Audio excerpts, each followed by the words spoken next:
Our joiner, I have a lot of respect for the joiner, and I want to make sure all my students do too.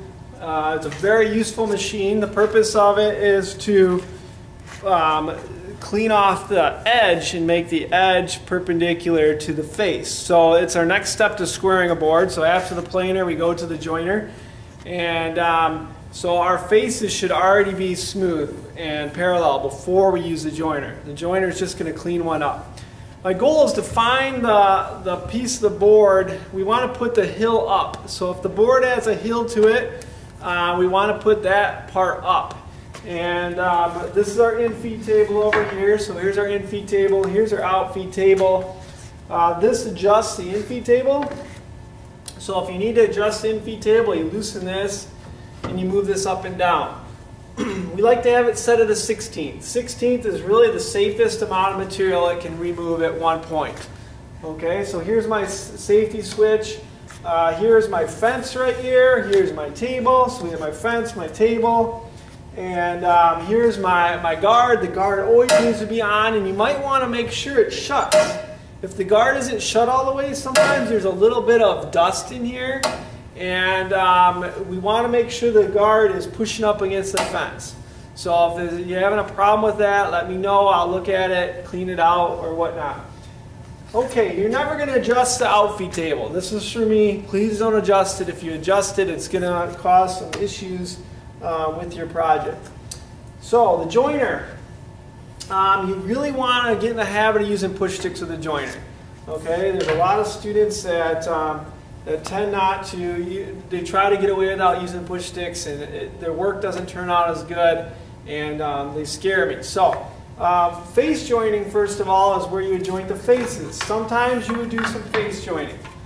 We don't really do that in here because we have a nice planer. You really don't have to use it, but I do see people face joint from time to time, and you're going to use both push sticks. Okay, you would never put your hands across the board. You're just too close to the cutter. If something doesn't feel safe in here, that means you're probably doing something wrong. Everything should feel safe when you're doing it, and boy, I don't know how this could feel safe because the cutter is so close to the workpiece. When I taught college class, I had a gentleman. He would do this quite a bit, and he was quite a bit older than me, so it was kind of I didn't really like to tell him a lot of things, but I'd approach him and be like, listen, you don't have to listen to me for anything but safety. And I don't like you doing that. That is definitely a safety concern. And he holds up his hand, and he was missing some chunks. And he's like, yeah, I accidentally bumped it before. And he showed me some spots where he was face joining and his finger had slipped off. And I'm like, and he's doing it again. So he wasn't learning from his mistake multiple times. So you got to use your head, okay? And safety is not an accident. So I need to have both my hands on here when I'm face joining. I prefer that you really don't even face joint because it's not necessary. This board is narrower than the fence. So any board that is narrower than the fence, we need to use push sticks. Okay, we would never try to put our hands on the board like this because it can slip off. All right, we need to use push sticks. We try to keep them up here.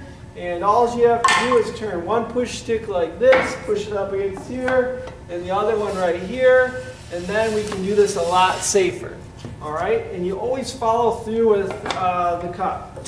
So another thing is you never joint end grain. This is real dangerous. You can have a kickback, and especially on a narrow board, you would get too close. You need at least a 12-inch board in length to use this machine safely. So if your board is under 12 inches, you can't use this. All right, you'll have to use something else.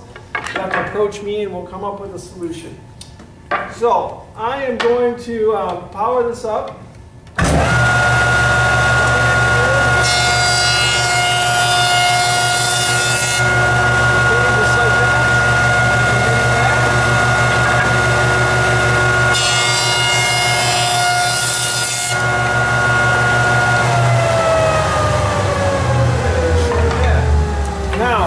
You're only going to do one edge of the board, okay? Because if you do the other edge, it's really unnecessary because you will need to rip it to width on the table saw anyway, and you're making more of a taper. So your board will get narrower on one side and bigger on the other. So you really only need to do one edge. So once you do one edge, you're pretty much done. you're good to go. Now I'm going to pull the camera over here so you can see the back, because this part's pretty important. You want to make sure your board is at 90 degrees with your fence. Okay, so if I'm looking in here, let's say I'm joining this board. I have the machine off right now. This should be nice and tight up against the fence and down on the table. If there's a gap right here, you're going to end up with a bevel on your board. So let's say it's like this. There's a gap. This gap right here is going to be a problem for you because you're making a bevel. Or let's say the gap is like this. Up here, you're going to make a bevel down here. Same thing. Okay, so here's our joiner again. Now I'm going to show you how to join a wider board. You would think a wider board would be safer because your hands would be closer, further away from the cutter head, but sometimes a wider board is actually more dangerous because people will get too comfortable. They're not as scared because it's further apart, and they'll just kind of ho-hum it, and before you know it, their hands are getting too close to the cutter. So this hand's always curled up, okay? So this hand's curled up, you lock your thumb across the top. You never want your fingers to go down like this because as you work on it, the further you work, you're going to kind of get too comfortable. This backhand right here, it does not get cupped around the back because it's the same thing. Before you know it, this gets too far down. So both hands go on the edges like this. So you just curl your fingers and then go on the edges. Some people like to step over the cutter head, okay? I don't really encourage that practice too much because whenever you take your hand off your workpiece, I think there's a little more room for unsteadiness and error. I like to keep both hands on and just nice and controlled and slide on through. If you want to use the step method, I'm okay with it, but this is the way I prefer.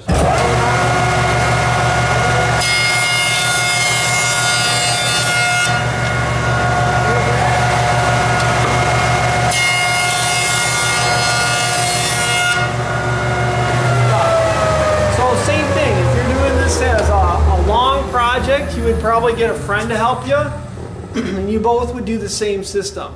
If you want to do a long board and you don't really need a long board, you could have already rough cut it to length, and then this process will go a lot better.